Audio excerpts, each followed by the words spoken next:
우리 함께 와서 주님 앞에 마음을 다해서 예배드리십시다. 그리고 주님을 찬양하십시다.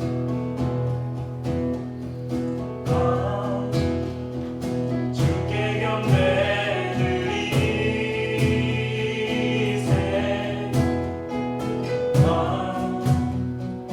우리의 마음을 다해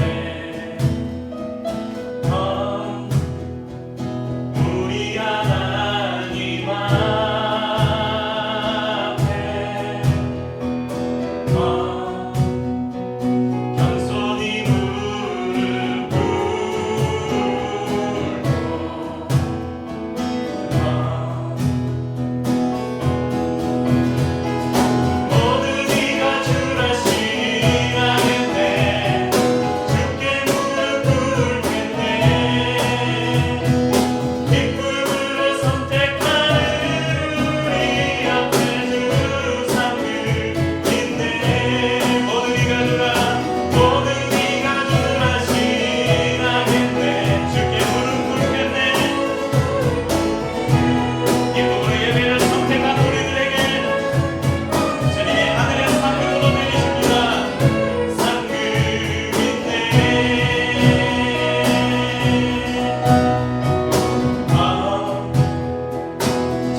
천국 없으면 나 어떻게 하나 저 천국 문을 열고 나를 부르네 나는 이 세상에 정들 수 없도다 많은 이 세상은 내 집 아니네 내 모든 보화는 저 하늘에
제가 지난 2주 동안 마태복음 13장 말씀을 가지고 예수님께서 비유로 말씀하신 하나님 나라를 우리가 나누고 있는데요.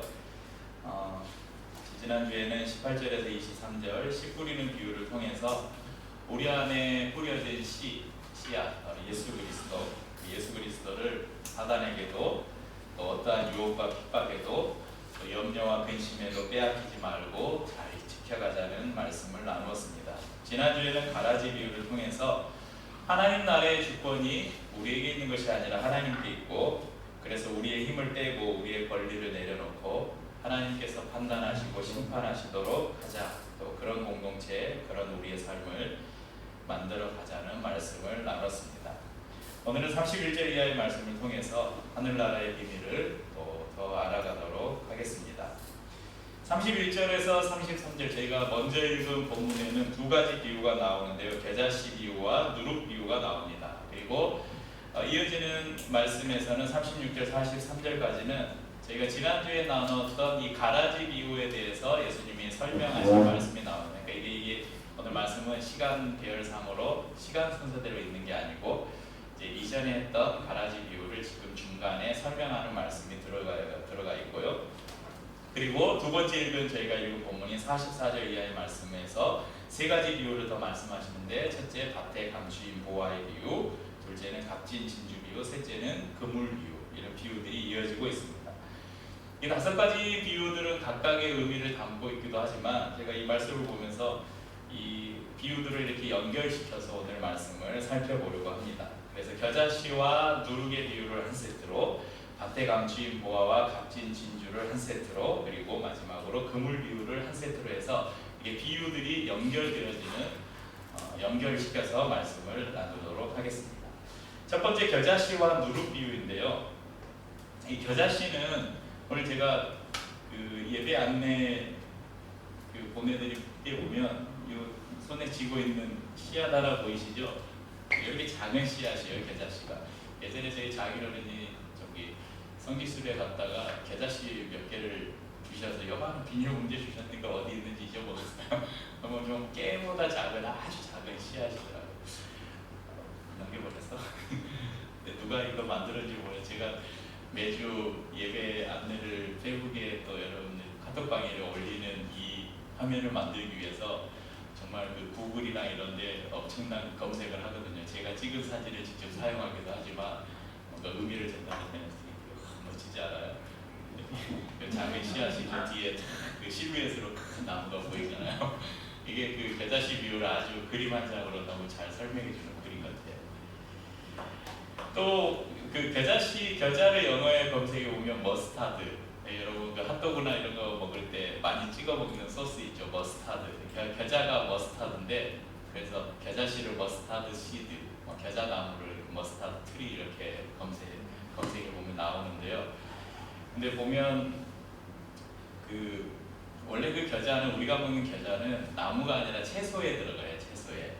근데 오늘 성경에 보면 풀보다 커서 나무가 된다 이렇게 나오잖아요. 그래서 이 번역의 과정에서 이제 비롯된 오해다 그렇게 이야기를 합니다. 이 헬라어로 시나테오스라는 이 단어를 겨자씨로 표현했는데 실제로는 겨자가 아닐 것이라는 그런 견해도 있고, 근데 오늘 이 본문의 중심은 이 겨자가 우리가 아는 겨자냐 아니냐, 아니면 겨자가 채소냐 나무냐, 이게 중요한 문제가 아니고, 이 비유의 중요한 포인트는 이 입으로 불면 날아가 버릴 만한 아주 작은 이 씨앗이 누구도 상상하지 못할 큰 나무가 되고, 그 나무에 새들이 깃드는 보금자리가 된다.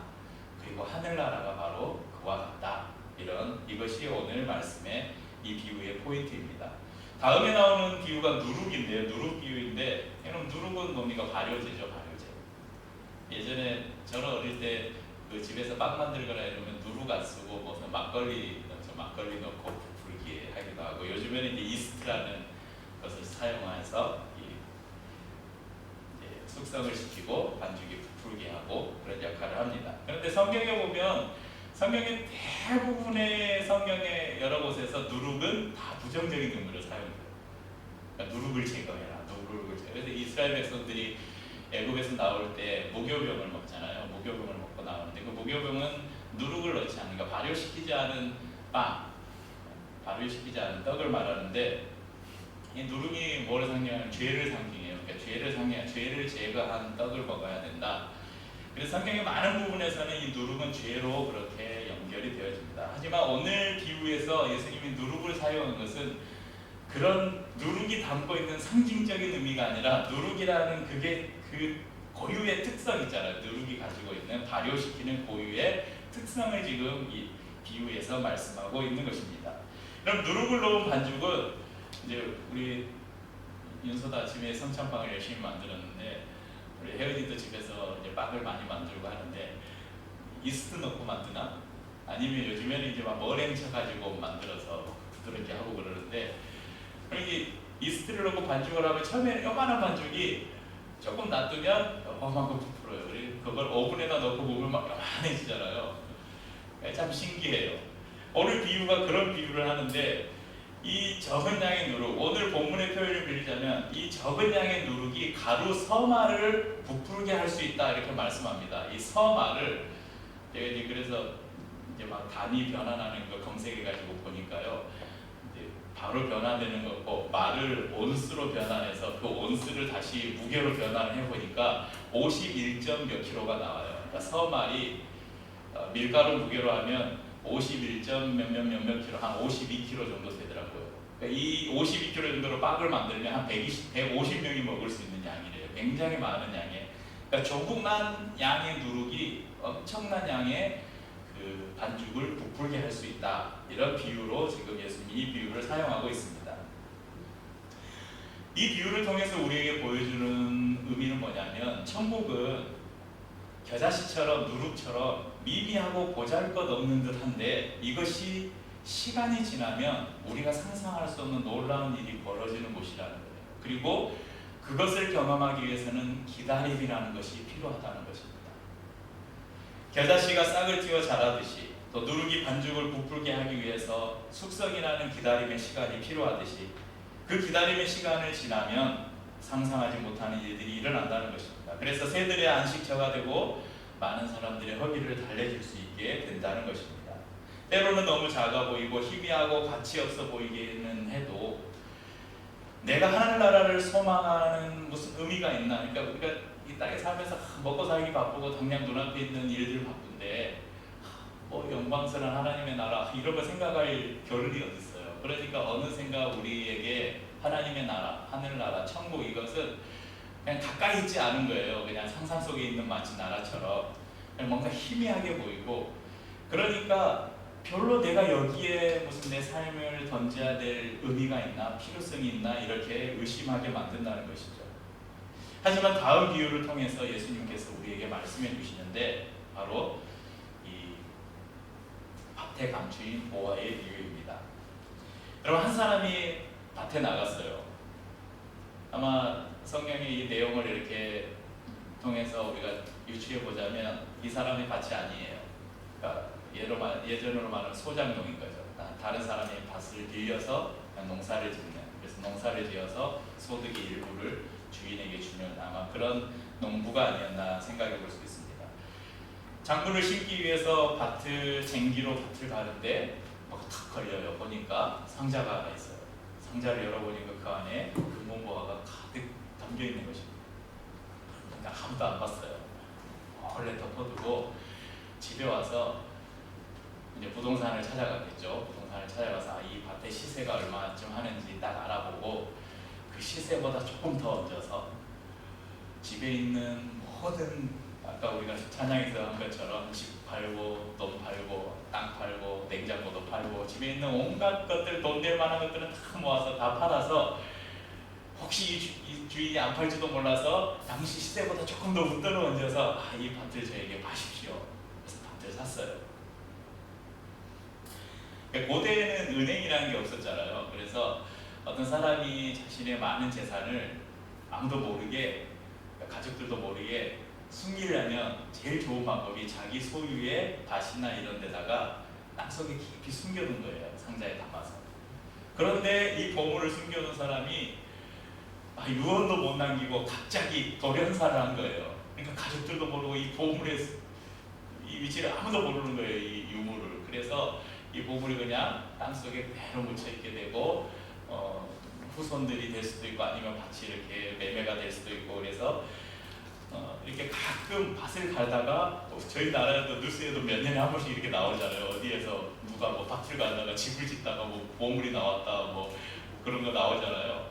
바다에서도 막 나오고 이런 일들이 가끔 일어났다는 거예요. 요즘보다 더 옛날에는 더 자주 일어났다는 거예요. 왜냐하면 보물들을 밭에 감추는 일들이 밭에 숨겨놓는 일들이 많이 있었거든요. 그런데 문제가 뭐냐면 보물을 발견했다고 이 밭에서 보물이 나왔어요 그렇게 말을 하는 순간 그 보물은 자신의 것이 아니에요. 그 밭의 소유권을 가진 사람이 그 보물의 주인이에요. 그래서 그 사람이 몰래 그것을 숨겨두고 와서 그 밭의 소유권을 사는 거예요. 그 소유권을 사는데 여러분 이 농부가 모든 전 재산 팔아서 지금 밭을 샀는데 밭 살라고 지금 산 거예요? 아니에요. 밭에 있는 보물 살려 보물 때문에 그 밭을 산 거죠. 여러분 우리의 인생이라는 우리 한 사람의 인생을 이렇게 놓고 보면 우리 인생이라는 밭은 참 소중합니다. 그 가운데 있는 모든 것들은 참 소중하죠.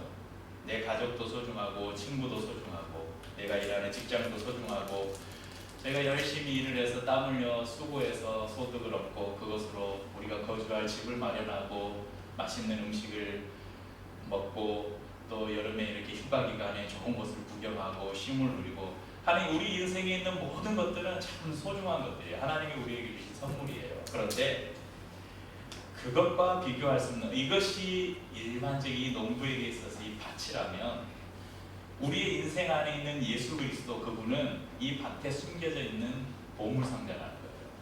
그러니까 이 예수 그리스도는 우리의 전 인생을 다 들여서라도 바꿔야만 하는 사야만 하는 그런 분이라는 것입니다. 겨자씨 같아 보이고 누룩처럼 보일 수도 있지만 겨자씨가 품고 있는 놀라운 비밀 누룩이 가지고 있는 비밀을 아는 사람은 자신의 인생을 던져서라도 그 가치 있는 것을 소유하려고 할 것입니다. 그러니까 이 밭에 지금 이 숨겨진 보화를 통해서 이 농부를 통해서 우리에게 하나님이 말씀하시는 것은 무엇이냐면 천국이 무엇이냐 겨자씨를 봐라 누룩을 봐라 너희 눈에 보잘것없어 보이지 그지만 이 안에는 놀라운 비밀을 담고 있다. 이게 보물이라는 거예요. 그 보물을 발견했다면 너희 전 재산을 팔아서라도 사야 되지 않냐 이렇게 말씀하는 것이죠. 값진 진주를 구하는 장사꾼의 비유도 마찬가지입니다. 그리고 이 가치를 알아보고 그것을 소유한 사람의 결과가 어떠한지를 마지막에 나오는 그물 비유에서 우리에게 보여주고 있습니다.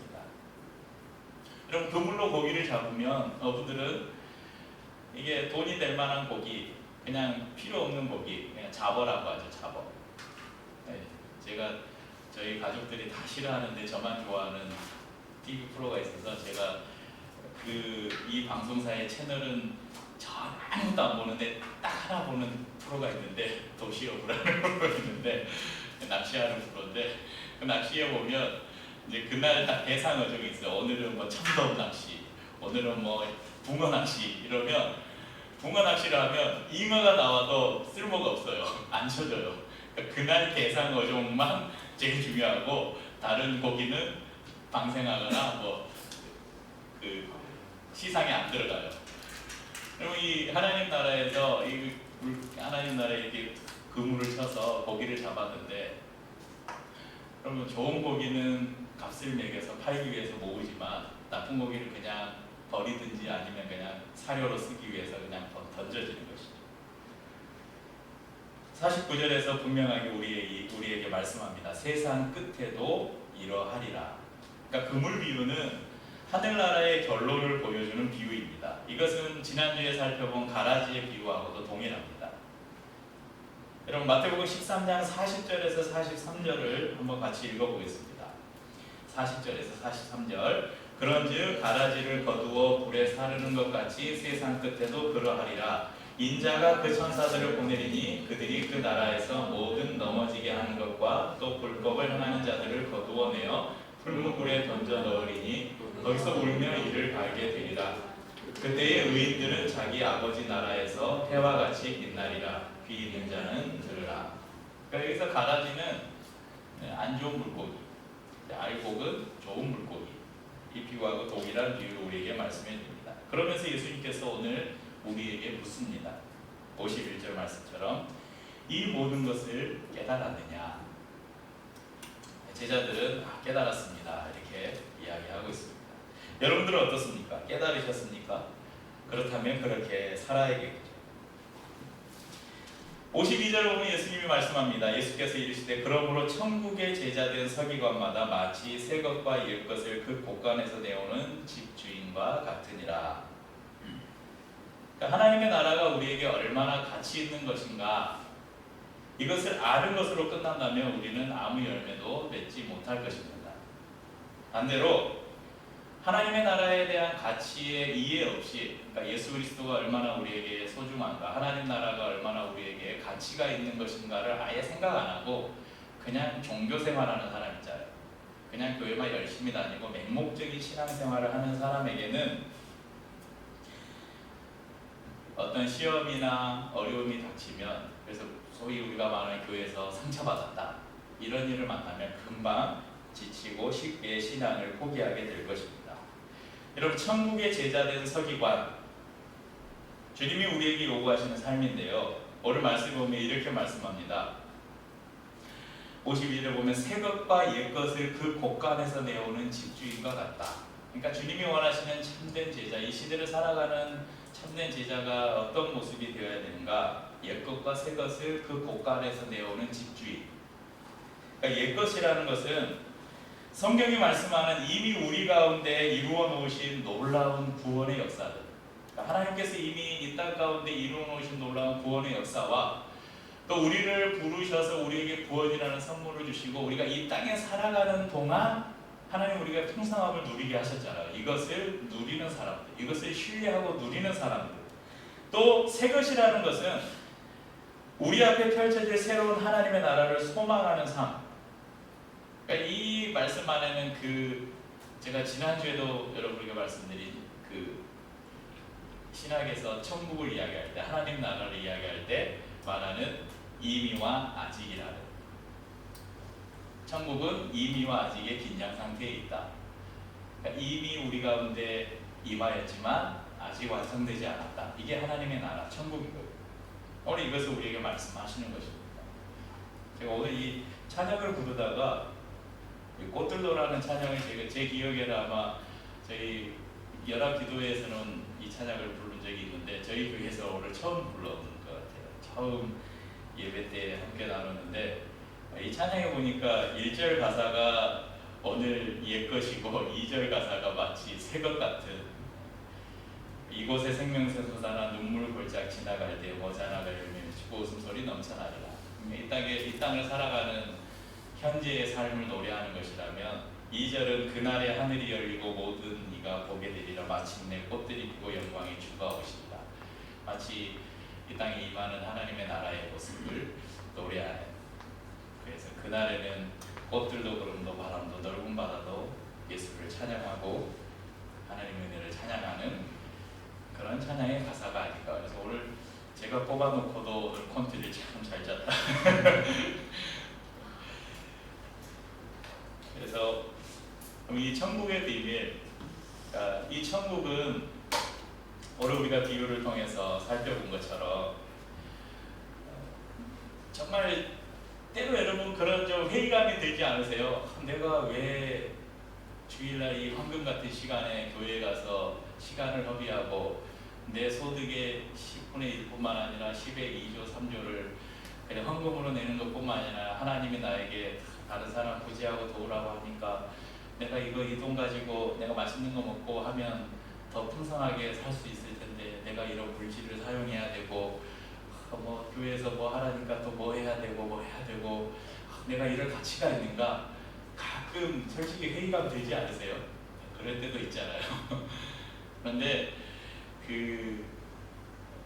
천국의 가치를 발견한 사람들, 그러니까 마치 겨자씨와 같고 누룩과 같은 처음에는 보잘것없지만 그 안에 얼마나 놀라운 신비와 비밀이 담겨 있는가를 아는 사람들은 그 가치를 포기하지 않는다는 거죠. 자식에게 있는 어떤 것을 희생해서라도 그 가치를 붙잡는다는 것입니다. 그 가치를 산다는 것입니다. 그리고 그 가치를 사는 사람들에게 하나님이 약속하시는 것이 있어요.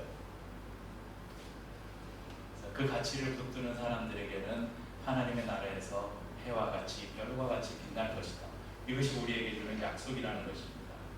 그래서 우리 안에 하나님께서 이 땅에 사는 삶 동안 우리에게 허락해 놓으신 놀라운 구원의 역사, 우리에게 주신 선물들을 우리가 풍성하게 누리고 살 뿐만 아니라 앞으로 우리 앞에 놓여 있는 하나님의 나라, 우리 안에서 이제 앞으로 완성될 하나님의 나라를 바라보면서 그것을 소망하며 살아가는, 그래서 옛것과 새것을 그 국간에서 내오는 집주인 같은 삶을 살아가는 그 제자들에게 주님께서 오늘 우리의 삶을 이렇게 책임져 주시고 인도해 주시리라는 말씀을 우리에게 주십니다.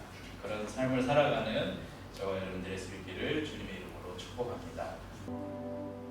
내